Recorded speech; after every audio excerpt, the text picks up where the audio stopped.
राधा राधा राधा राधा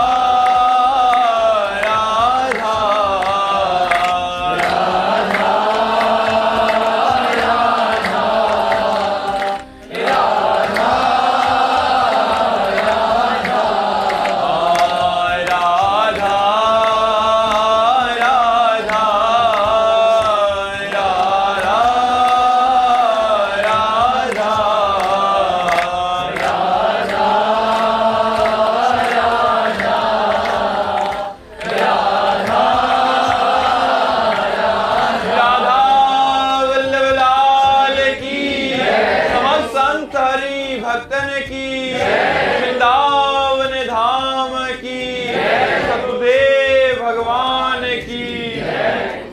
धीरज जी राजस्थान से, राधे राधे महाराज जी, आपके चरणों में कोटि कोटि प्रणाम। महाराज जी, आपने एकांतिक में एक बार यह कहा था कि पति जो भजन करता है उसका आधा भजन पत्नी को जाता है और पत्नी जो भजन करती है उसका भजन उसी को रहता है। तो महाराज जी, तब से मन बहुत विचलित है कि शादी करूं या ना करूं, मतलब ऐसे ही बहुत थोड़ा सा भजन होता है, उसमें भी आधा वो ले जाएगी तो मतलब गड़बड़ सा हो जाएगा। भाई देखो, जब पाणी ग्रहण संस्कार होता है तो हम पत्नी का हाथ अपने हाथ में लेते हैं और संकल्प बुलवाया जाता है, आज से तुम्हारे जीवन की रक्षा और भरण पोषण और तुम्हारी कामनाओं की पूर्ति के लिए मैं संकल्प करता हूं आजीवन। वो तुम्हारी अर्धांगिनी हुई, उसने तुम्हारा हाथ नहीं पकड़ा, तुमने उसका हाथ पकड़ा है। इसलिए धर्म हमारा क्या करता है कि पत्नी की जो दिनचर्या है वो पति की सेवकाई है। समझना, पत्नी का कर्तव्य नहीं कि सुबह से माला लेके बैठ गई है, पत्नी को ऑफिस जाना है, वो बोले जी हमारे जब 11 माला पूरा हो जाएंगे तो चाय बनाऊंगी, और वो पति बेचारा भूखा ऑफिस जाए, वो माला काम नहीं करेगी। पत्नी का कर्तव्य है मन क्रम वचन एक ही धर्म एक व्रत नेमा, काय वचन मन पति पद प्रेमा। वो अपने शरीर से, अपने मन से, अपने वाणी से, अपनी चेष्टाओं से केवल पति की सेवकाई करे, और पति जो धर्म करेगा, भजन करेगा, उसका हिस्सेदार पत्नी होगी। अगर पति मोक्ष पद के लिए कदम रख रहा है और पत्नी पति की सेवकाई में लगी हुई है तो वो केवल पति की सेवा से मोक्ष को प्राप्त हो जाएगी। पति सेवा पत्नी का परम धर्म है। अत्रि मुनि की केवल सेवा करती थी अनसुईया जी, और अत्रि मुनि ध्यानस्थ रहते थे। अपने पति के प्रताप से जब भगवान शंकर, ब्रह्मा और विष्णु उनकी परीक्षा लेने के लिए गए, हाथ में जल लिया और कहा 6-6 महीने के बालक हो जाओ। पति व्रत, पति सेवा, पति धर्म के प्रभाव से तीनों सृष्टि के विधायक, ब्रह्मा सृजन करने वाले, विष्णु पालन करने वाले और भगवान शंकर संहार करने वाले, तीनों को 6-6 महीना के बालक बना दिया। इतिहास साक्षी है पति सेवा के बल से। इसलिए पत्नी को आधा पति का धर्म और भजन प्राप्त होता है। बात समझ में आई? हाँ, तो डरो मत यार, डरो ऐसा, ऐसे तो ब्याह नहीं करेगा कोई भी, तो डरो मत ऐसा। विवेक जी दिल्ली से, राधे राधे महाराज जी। महाराज जी, 2 साल पहले जीवन बड़ी दुर्दशा में था, फिर आपका सानिध्य प्राप्त हुआ जिससे जीवन में बहुत बड़ा परिवर्तन आया है।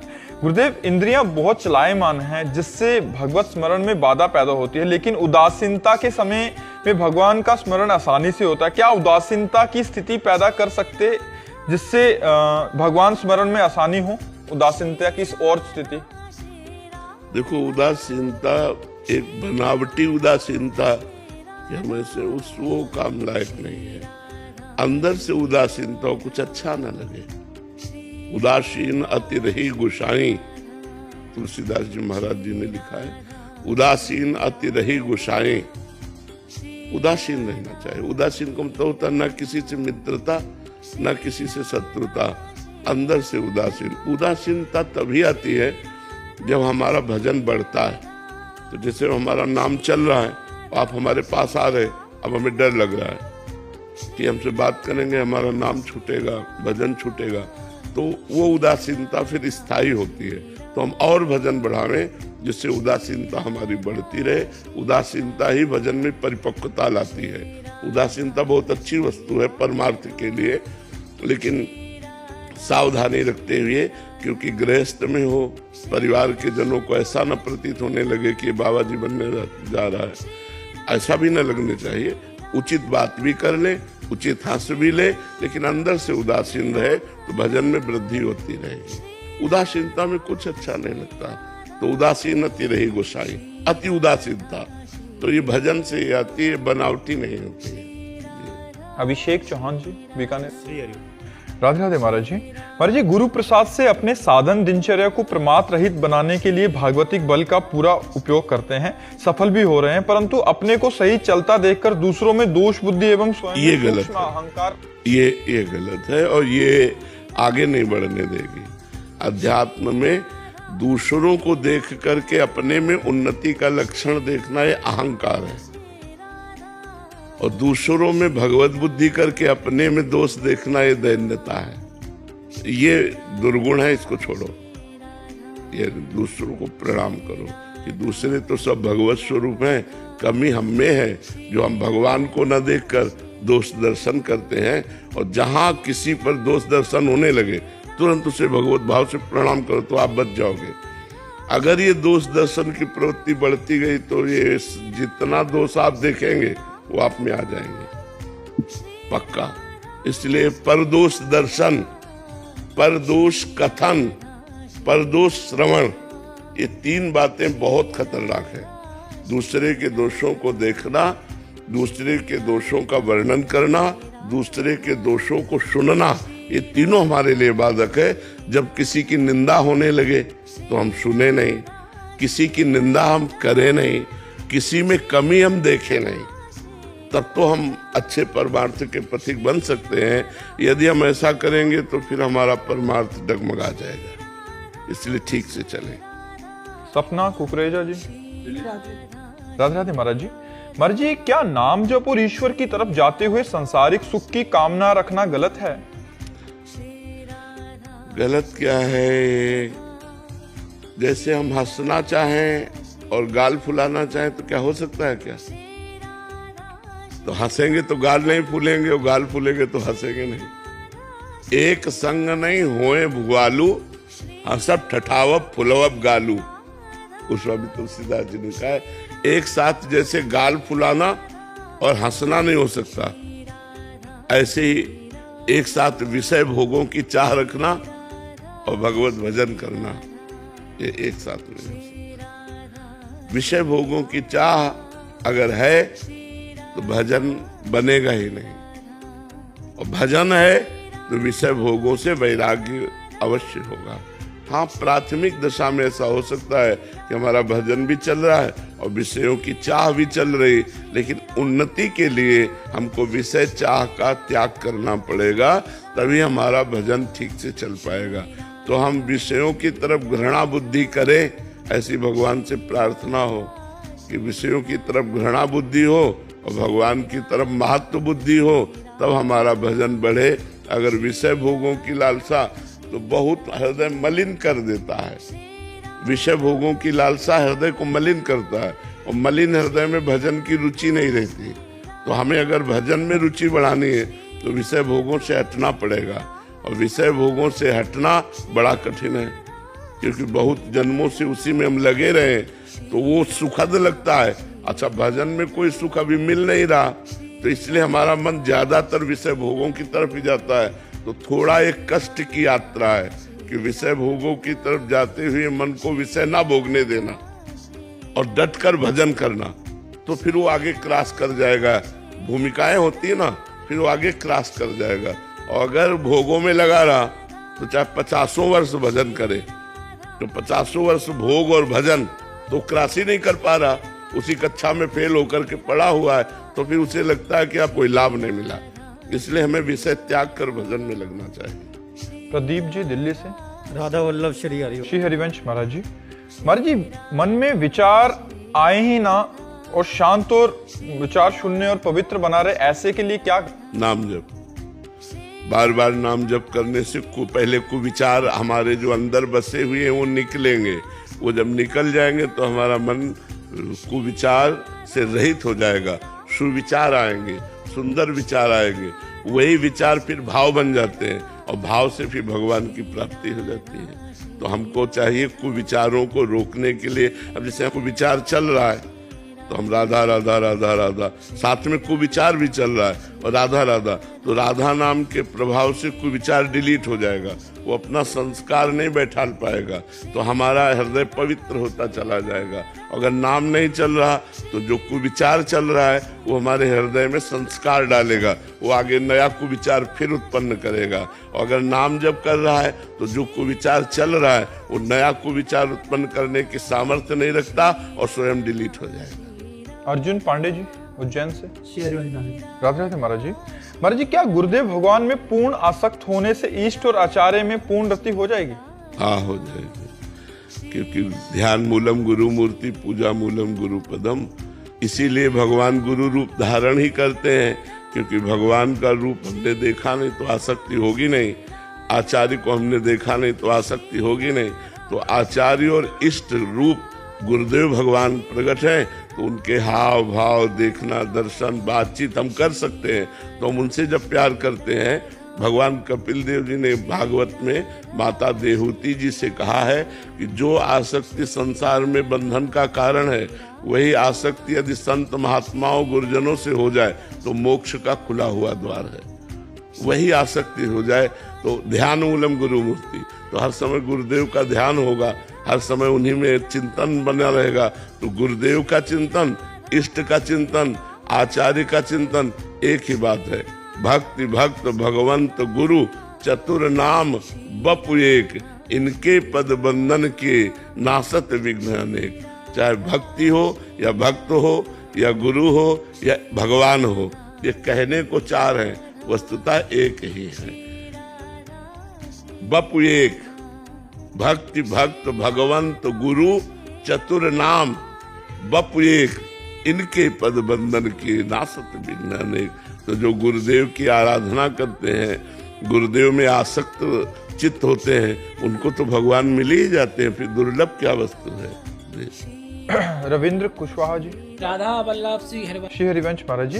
महाराज जी, शीघ्र ही माया मल का नाश कैसे होगा? शीघ्र तो नहीं होने वाला। जैसे पुराना दाग हो ना, तो कई बार गर्म पानी में डाल के और सब वो जो उसके दाग मिटाने वाले केमिकल हैं उसमें डाला जाता है, तो वो धीरे धीरे दाग खत्म हो जाता है।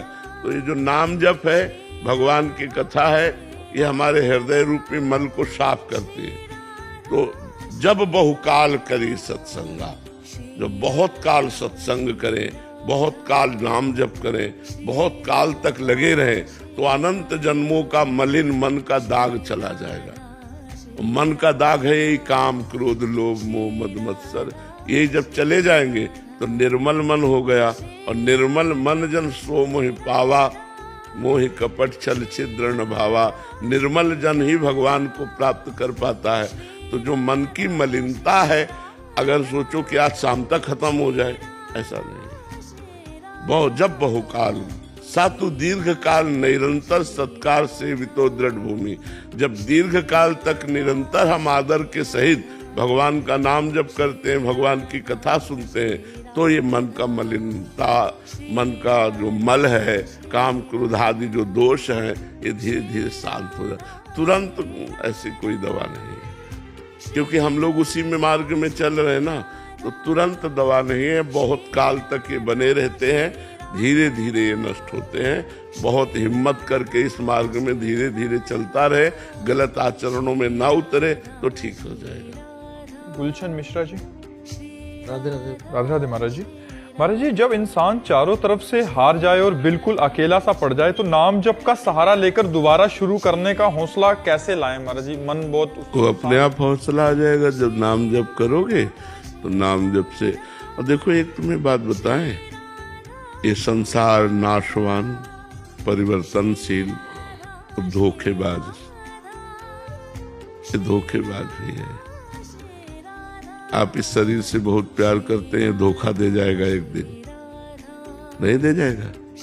तो संसार धोखेबाज भी है, ये तैयार रहे। संसार का परिवर्तनशील स्वभाव है, संसार का धोखेबाज स्वभाव है, संसार नाशवान है, ये जो अपने दिमाग में रखोगे तो आपको कोई आश्चर्य नहीं होगा। यार है ही ऐसा। तो संसार में हार जाना, थक जाना, निराश हो जाना, उदास हो जाना, हताश हो जाना, ये है। आज किसी की उन्नति हो रही, कल अवनति होगी। आज सुखी है, कल दुखी होगा। आज विपत्ति है तो कल संपत्ति आ जाए। ये खेल है संसार का, ये अच्छे से समझ लो। अध्यात्म क्या होता है? वो दिमाग को मजबूत करता है। तो बड़ी से बड़ी विपत्ति में भी वो धैर्य पूर्वक काम लेता है, नहीं एकदम घबरा जाएगा। हम सोचे कुछ है और उसके विपरीत हो रहा है तो हम घबरा जाएंगे कि नहीं? लेकिन हमारी सोच ही है कि ये सब धोखेबाज, नाशवान, परिवर्तनशील है। आज सर्वांग पुष्ट है, कल रहेंगे कि नहीं पता नहीं। अब एक आदमी स्कूटी से जा रहा है, अब स्कूटी फिसली, हाथ टूट गया, पैर टूट गया, अस्पताल में भर्ती है। वो क्या सोचे था 10 मिनट पहले कि हमारे हाथ पैर टूट जाएंगे? टूट गए, एक्सीडेंट हुआ, जान चली गई। ये है ऐसा संसार। तो हम भगवान का स्मरण करते रहे। हरि स्मृति सर्व विपद विमोक्षणम। भगवान का स्मरण ही समस्त विपत्तियों से बचाता है। तो हम जब गाड़ी से चलें तो नाम जप करते चलें, जब कोई व्यापार करना शुरू करें नाम जप करते हुए, भगवान को प्रणाम करके, भगवान का आशीर्वाद लेकर। जब कोई हानि हो जाए तो भगवान की तरफ देखें कि आज हानि हुई है, कल लाभ मिल जाएगा। बहुत धैर्यपूर्वक संघर्ष में जीवन सबका होता है। कोई बिरला ही ऐसा होता है जो इन संघर्षों को पार कर पाए। वो बिरला वही होता है जो भगवान का भक्त होता है, भगवान से जुड़ा होता है। नहीं, अंतिम समय तक संसार से वो निराश होकर जाता है। जैसे एक यहीं वृद्ध बैठे थे, उन्होंने कहा कि हमको भारतीय सम्मान भी प्राप्त है, सब कुछ हमारे पास है, लेकिन मैं भयभीत हूं, अब सब छूट जाएगा, घर परिवार रिश्ता नाता सब। और वृद्धावस्था है, अब मरना है, अगली अवस्था वही है। वृद्धावस्था के बाद मृत्यु अवस्था ही तो है। अब वो आएगी तो क्या करूं? तुमका पहले से तैयारी नहीं की ना इसकी, इसलिए घबरा रहे हो। नाम जप करो, भगवान का आश्रय ले लो, तो इस घबराहट से भी बच जाओगे। भगवान का भजन करने वालों की मृत्यु ऐसे होती है जैसे हाथी के गले से माला टूट जाए, उसे पता भी न चले, ऐसे होती है। तो हमें भगवान का आश्रय लेना चाहिए और नाम जप कर और बढ़ाना चाहिए, और नाम जप करते हुए हमें बलवान बनना चाहिए। इन सब समस्याओं को संसार समस्या है ही, कोई ऐसा नहीं जिसके जीवन में समस्या ना हो, कोई ऐसा नहीं, कोई न कोई समस्या। कोई अब बहुत धन एकत्रित किया, बेटी का ब्याह किया, कुछ दिन बाद उसका पति मर गया, उसको छोड़ दिया, बेटी फिर घर आ गई, भारी समस्या पूरे जीवन की। लड़के का ब्याह किया, बहू गलत आ गई, अब उसने आतंक फैला दिया, समस्या ही समस्या। संसार का नाम ही समस्या है, कोई न कोई समस्या, कोई न कोई समस्या सबको फंसाए हुए। अगर हम समस्याओं में रहते हुए भी सुखी और खुश होना चाहते हैं तो भगवान का आश्रय ले ले, भगवान का नाम जप करें, उसी से मंगल हो सकता है। राहुल गर्ग जी, राधे राधे राधे महाराज जी। महाराज जी, कुछ दिन पहले एक एकांतिक में आपने एक मन को शांत करने का अनोखा सा तरीका बताया, जिसमें आपने बताया कि अगर हमारा मन नहीं रुक रहा तो मन को छोड़ दो, कि बिना स्वीकृति के वो कुछ भी नहीं कर पाएगा और मन जहां जाता है उसे जाने दो। परंतु महाराज जी, अभी तक हम मन को जबरदस्ती घसीट कर नाम में लगाने का प्रयास करते थे। ऐसे में कहीं मन हमें चाल में फंसा तो नहीं लेगा महाराज जी? अपनी चाल में तो नहीं फंसा लेगा कि जहां भी जा रहा है वहीं हम लिप्त हो गए? आप देखो ना, छोड़ के तो देखो। जैसे मन आपका गलत आचरण में जा रहा है, आप उसको छोड़ दो, आप नाम जप में आओ, राधा राधा, वो आपके साथ ही रहेगा, क्योंकि आपको लेकर के ही वो चलेगा। जैसे अब वो जा रहा है, मान लो किसी गलत चिंतन में, आप उसके साथ चिंतन में जा रहे हैं, ध्यान रखना हमारी बात, बहुत ही सूक्ष्म विषय है। मानो रसगुल्ला, अब आप उससे प्रभावित हो गए और रसगुल्ला का चिंतन करने लगे, तो मन और आप दोनों साथ हो गए, अब गिर जाओगे। लेकिन मन कह रहा रसगुल्ला और आप कह रहे हो राधा, तो वो बार बार रसगुल्ला आपके सामने लाएगा, उसका सुख लाएगा आपकी जबान में, दिमाग में लाएगा, लेकिन आप राधा राधा उदासीन है उससे, वो कुछ नहीं कर पाया। तो हमारा जो कथन है कि आप उसके साथ मत चले जाना। मन किसी गलत कार्य के लिए जा रहा है और आप कटिंग कर रहे हैं, मुझे राधा राधा, वो कुछ नहीं कर पाएगा। अगर आप उसके साथ चले गए चिंतन में ऐसे तो फिर वो आपका संकल्प बना देगा, और जहां मन में संकल्प बना फिर वो क्रिया करा के रहता है, वो बलवान है। तो ये चतुरता है अंदर की कि वो जा रहा है, अच्छा जैसे मन जा रहा है, अब हम उसका साथ ना दें, वो क्या करेगा हमें, मतलब क्या कर सकता है? वो हल्ला मचाता रहे, आप चुप, राधा राधा राधा, वो आपको जलाएगा इस बात से। उस जलन को सह गए, वही तपस्वी है। ताप को सहना ही तपस्या कहते हैं। बाहरी ताप को तो सहा जा सकता है, आंतरिक ताप को सहना बड़ा कठिन होता है। जब हम मन का विरोध करें और मन हमारा जलाए तो अशांत कर देता है। बस हम अशांत ना होने पाए, हम नाम जप करते रहे तो बस बात बन जाएगी। मन भाग के जाएगा कहाँ, आपके बिना जा ही नहीं सकता। आप जब ना कहोगे ना तो तुरंत आ जाएगा, राधा राधा करने लगेगा, फिर आपको फुसलाएगा। जो हम जो कह रहे बात समझो, आप उसकी अगर चाल में फंस गए तो आप चिंतन करने लगेंगे। चाल में फंसने का मतलब राधा नाम हल्का पड़ा या छूट गया और उसका चिंतन, अब आप साथ हो गए, अब वो कमाल कर देगा, अब आपको गिरा देगा। बस यही चतुरता है कि आप उसके साथ ना हो पाए, आपका चिंतन न छूट पाए। आप पकड़ पा रहे ना हमारी बात को? हाँ, तो आप इस पर विजय प्राप्त कर लेंगे। है बड़ा कठिन, ये लंबे समय तक युद्ध करता है, फिर आपका साथ भी देता जाएगा, आपके खिलाफ नहीं हो सकता, पक्की बात है। ये आपको छोड़ नहीं सकता, आप उसको छोड़ दीजिए पर वो आपको नहीं छोड़ेगा, और आप उसको नहीं छोड़ रहे तो आपको बख्शेगा नहीं, आपको मार डालेगा, गिरा देगा। मार डालने का मतलब है वो गिरा, और मार भी डालता लोग कर लेते हैं, मन से तो कर लेते हैं। तो ये किनका हुआ? जो मन के गुलाम बन गए, और मन को गुलाम बना लो तो भगवान की प्राप्ति करा देगा। मन के अधीन जो हो गया उसकी दुर्गति कर दी, और मन को जिसने अधीन कर लिया वो सदगति को प्राप्त हो गया। यही खेल है, विषयी मन ही दुर्गति है और भागवतिक मन ही सदगति है। नारायण राजपूत जी, राधे राधे महाराज जी। महाराज जी, आजकल कलयुग के प्रभाव से चारों तरफ पाखंड, झूठ और शोषण ही देखा जाता है। इसके चलते कभी कभी सज्जन लोग और साधु संतों में भी दोष दर्शन का भय रहता है, उन पर श्रद्धा कमजोर पड़ने लगती है। इससे कैसे बचा? हाँ, वैसे आप जो कह रहे हैं ये बाह्य दृष्टि है, इसे बाह्य दृष्टि, इसमें भी हमने हाँ मिलाया क्योंकि है बाह्य दृष्टि में, लेकिन अंतर्दृष्टि में भगवान है कि नहीं? सब में भगवान है कि नहीं? सब जगह भगवान है कि नहीं? तो यदि मैं सब में और सब जगह भगवान देखने लगूं तो फिर पाखंड कहाँ दिखाई देगा? मेरा मालिक नाटक कर रहा है, एक जगह सत्य का नाटक कर रहा है, एक जगह पाखंड का नाटक कर रहा है। फिल्म तभी बढ़िया होती है जब हीरो से जोरदार खलनायक हो, तब मजा आता। नहीं आता है? बोले खलनायक कौन? बोले अमुक। ये फिल्म है भगवान की संसार रची हुई और टॉप की है इसमें। और अच्छा, उसमें तो खलनायक अलग होता है और हीरो अलग होता है, इसमें हीरो भी वही है, खलनायक भी वही है। टॉप का खेल हो रहा है, बस समझ लो वही परमात्मा असत रोल कर रहा है, वही परमात्मा सत रोल कर रहा है। ये बात समझ लोगे तो तुम्हारी श्रद्धा में फर्क नहीं पड़ेगा। जैसे कोई गलत आचरण कर रहा है तो इस समय गलत रोल हो रहा है।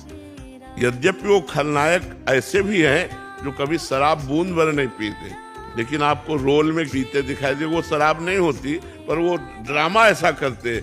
ऐसे ही गलत आचरण का परमात्मा ड्रामा कर रहा है। जब हम ये बात सोचेंगे तो हमारी दृष्टि परमात्मा में रहेगी, न कि उसके गलत आचरणों में रहेगी। तो इसीलिए पात्र का परिचय हो तो फिल्म देखने में ज्यादा मजा आता है, नहीं होता? कौन कौन है? बोले अमुक। अरे फिल्म तो क्या कहना है, पात्र का परिचय तुम नहीं रख रहे हो, तुम केवल रोल देख रहे हो, तभी का ये बाहरी बात है। और इसमें भी हाँ मिलाते हैं। बाहरी रोल तुम देख करके बात कर रहे हो, इसलिए तुम्हें दुविधा हो जाएगी कि आदमी गलत है।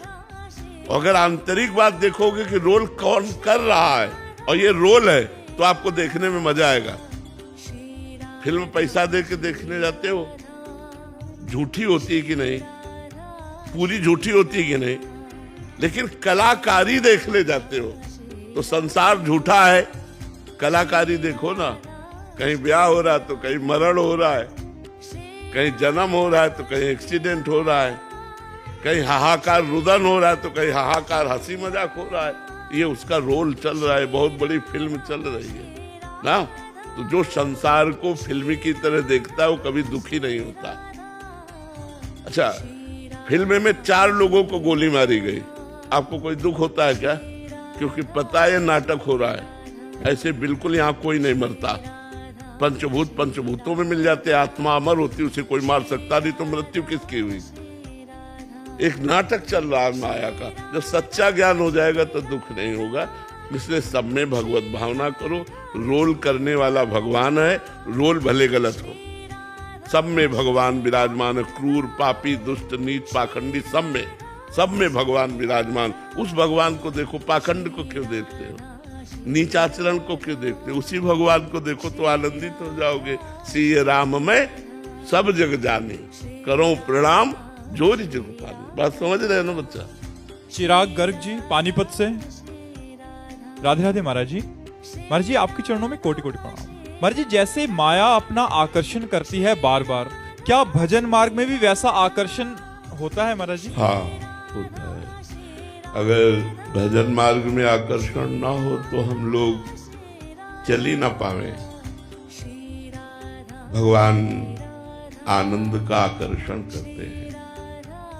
जब हमारे सामने अंधेरा छा जाता है, क्योंकि भगवान मिले नहीं और संसार का राग छूटा नहीं, तो भगवान अपना आकर्षण करते हैं। संतों की वाणी से वो आकर्षण होता है। फिर अंदर आनंद का आकर्षण करते हैं, फिर रूप की झांकी का आकर्षण करते हैं, फिर अपने स्वरूप को हृदय में प्रकाशित कर देते हैं। भगवान की एक शक्ति माया है, ऐसी अनंत शक्तियों के स्वामी हैं। और जब हम उसके दासत्व के लिए चलते हैं तो उन्हीं के आकर्षण से हम चल पाते हैं। और सही पूछो तो जहां कहीं भी कुछ भी आकर्षण है वो कृष्ण का ही है, वो भगवान का ही है। जैसे तो आपको देखने की इच्छा इसलिए हो रही कि श्री कृष्ण आपके अंदर है। अगर वो अंतर ध्यान हो जाए तो इसी शरीर को फूंक दिया जाएगा, गाड़ दिया जाएगा, फेंक दिया जाएगा। अगर किसी व्यक्ति में, किसी वस्तु में, स्थान में कहीं भी आकर्षण है, वो भगवान का आकर्षण है। भगवान अपने भक्त के हृदय को कर्षित करते हैं, खींचते हैं अपनी तरफ, तभी वो चल पाता है। पर वो आकर्षण क्रम बाई क्रम बढ़ता है, नहीं तो बहुत धीमा होता है। और माया का प्रबल आकर्षण बहुत जन्मों से हमें आकर्षित करता रहा है, इसलिए स्वभाव बन गया है। मना खष्टान इंद्रियानी प्रकृति स्थान कर सती। जो 5 ज्ञानेंद्रियां और मन है, ये माया से बहुत जल्दी प्रभावित हो जाते हैं। भगवान से विलंब में, भगवान से जल्दी प्रभावित नहीं होते, क्योंकि भगवान का नाम, भगवान का रूप, भगवान की लीला, भगवान का धाम, ये सब सच्चिदानंदमय है। तो अब इनके परिचय के लिए हमें किसी भगवान के दास का दासत्व स्वीकार करना होगा।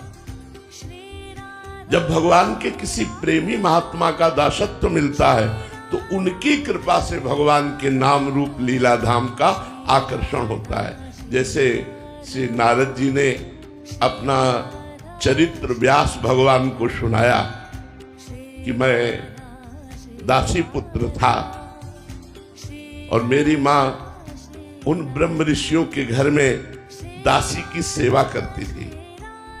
तो उन ब्रह्म ऋषियों के यहाँ कुछ महात्मा जन चतुर्मास करने के लिए आए, तो 4 महीने वो वहां रुके और मैं बालक था। मुझे संतों की सेवा का सौभाग्य मिला, उनके जूठे पात्र मार्जन करना, उनकी जूठन पाना, उनकी सेवा में लगना और 4 महीने में बहुत एकाग्रता से उनकी सेवा की और उनके वचनों को सुना तो मेरे मन में भगवान का आकर्षण पैदा हो गया और ये लगने लगा कि मैं भगवान को कब प्राप्त करूं। इतने में मेरी मां का देहांत हो गया, सर्प ने डस लिया, तो जो कुछ हमारा बंधन था वो भी कट गया और मैं घोर जंगल की तरफ चल पड़ा। चलते चलते एकांत सुंदर सरोवर देखा और एक पीपल का वृक्ष देखा। सरोवर में स्नान करके जे ही पीपल के वृक्ष के नीचे बैठा ते भगवान की मंगलमयी मूर्ति हमारे ध्यान में आ गई। जे ही ध्यान में आई मैं रोमांचित हो गया, अश्रुपुलकित हो गया। अभी भरपूर देख भी नहीं पाया था कि वो मूर्ति अंतर ध्यान हो गई। अब मैं रोने लगा, विलाप करने लगा जंगल में, तो आकाशवाणी हुई, ऐ बालक, अधकचरे योगियों को मेरा साक्षात्कार नहीं होता, इसलिए मैं साक्षात तो तुम्हारे सामने आ नहीं सकता। मैंने ध्यान में तुम्हें आकर्षित किया, अब तुम भजन करके शरीर पूरा करो, अगले जन्म में तुम हमारे निजी पार्षद होगे। तो वही देवर्षि नारद जी कहते, फिर मैं भगवान की उसी रूप का चिंतन करते हुए पूरा जीवन व्यतीत किया और अगला जन्म देवर्षि नारद के रूप में हुआ। तो अब तो जब भगवान को पुकारते हैं तो भगवान सामने प्रकट हो जाते हैं। तो जैसे माया जीव को आकर्षित करती है, ऐसे भगवान भक्त को आकर्षित करते हैं। तो आकर्षित करके परम पद पर ले जाने तक का कार्य भगवान ही करते हैं। वो संत रूप से, गुरु रूप से, शास्त्र रूप से, हृदय की अनुभूतियों के रूप में भगवान ही आकर्षित करते हैं। अशोक कुमार जी अमरोहा से, राधे राधे महाराज जी। महाराज जी, भजन में दीर्घ काल तक मन स्थिर न रहने का कारण क्या है और इसका समाधान क्या हो सकता है? मन की मलिनता, मन का भोगाकर्षण, मन की संसार प्रियता, ये हमारे मन को चंचल करती रहती है।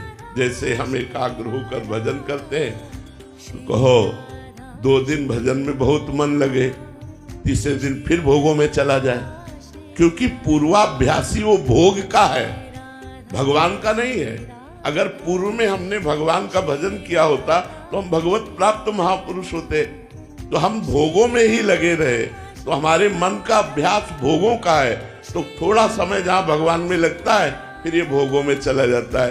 अब हमको साधना करनी है, बार बार अभ्यास करना है कि भोगों में गए हुए मन को हटाकर भगवान में लगाना।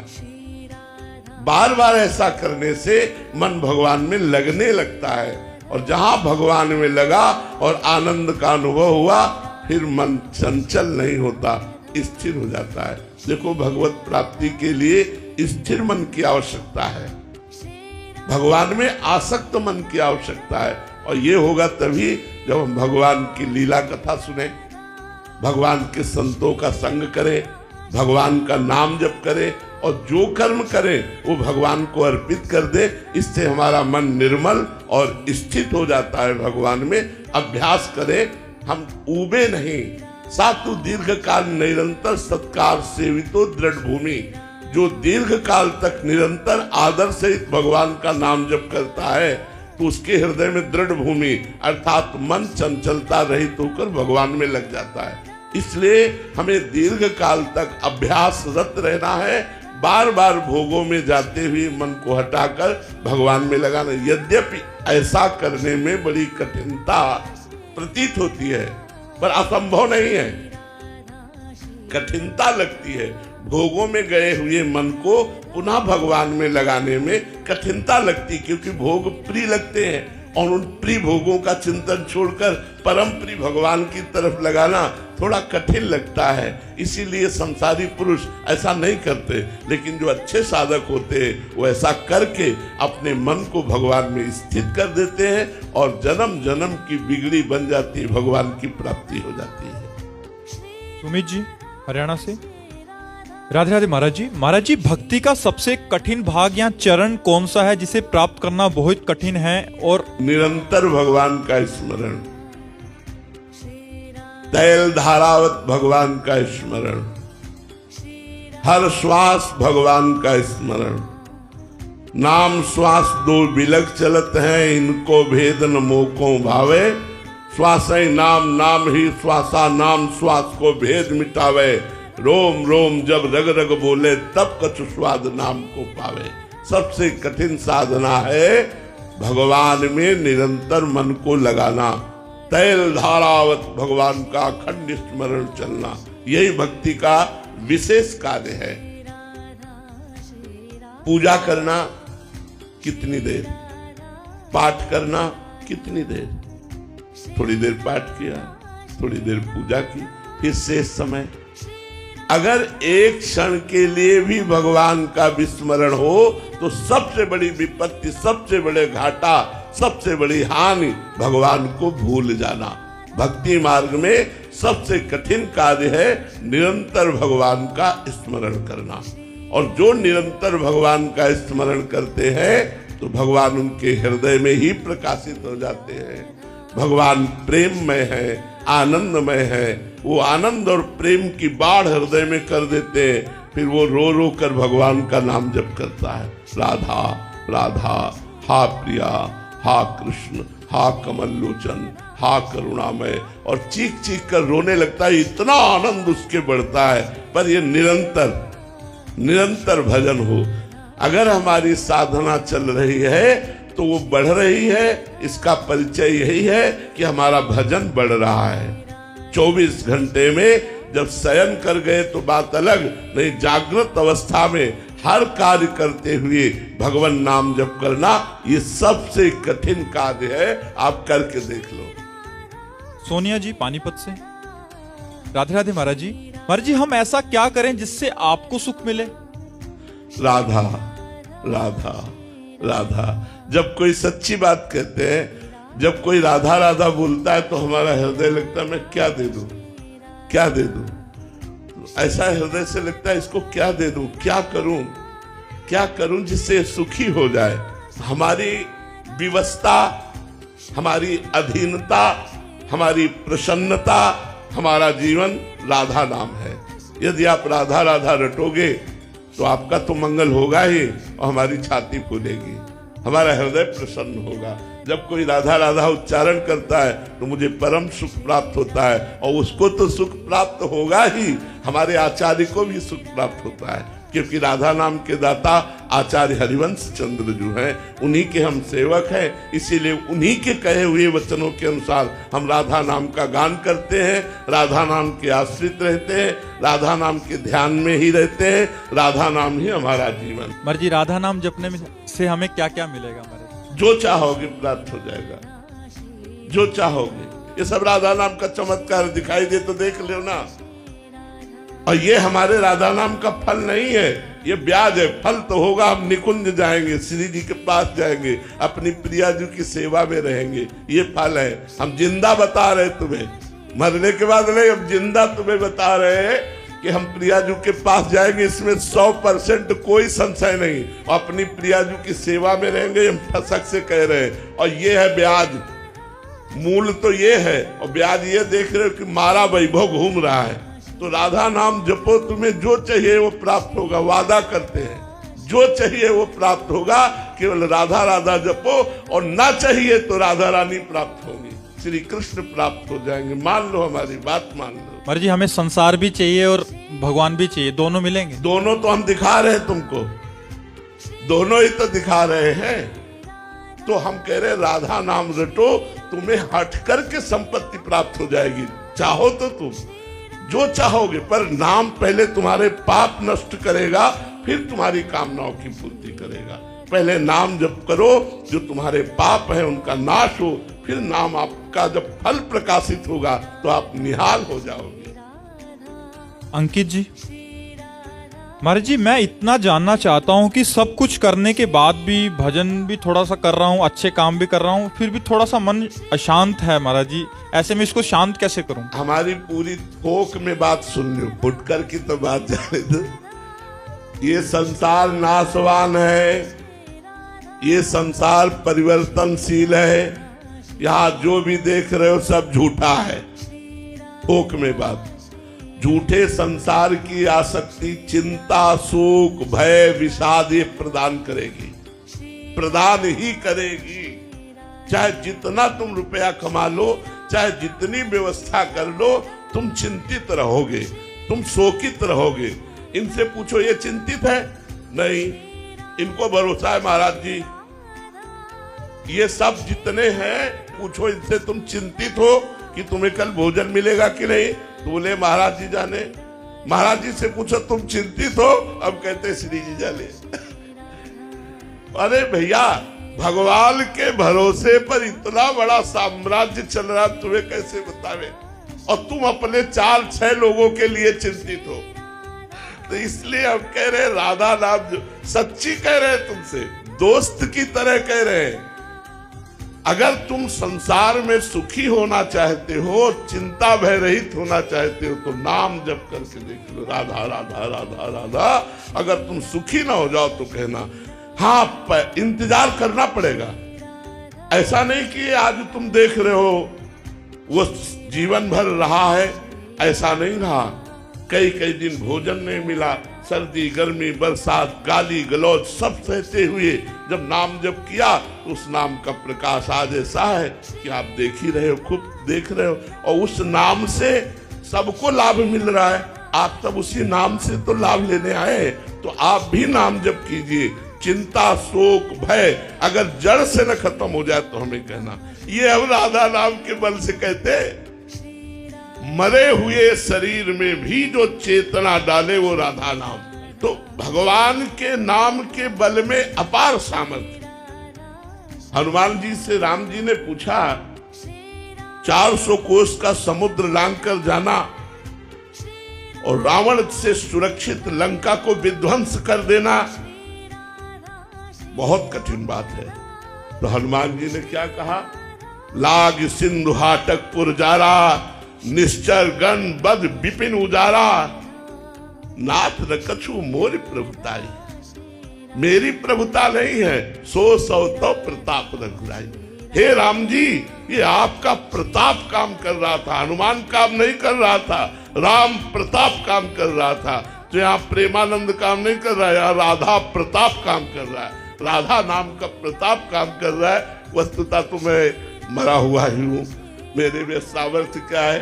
डायलिसिस देखो, कल डायलिसिस नहीं हुआ, चेहरा सूज गया, चेहरा सूजा हुआ है, लेकिन हम खूब प्रसन्न हैं। हमारे जैसे प्रसन्न तुम सब मिलके नहीं होगे जितना हम प्रसन्न हैं। सही कहता हूँ, तुम सब कहीं न कहीं चिंतित होगे, और हम पूरे प्रसन्न। न मरने का भय है, न जीने की इच्छा है।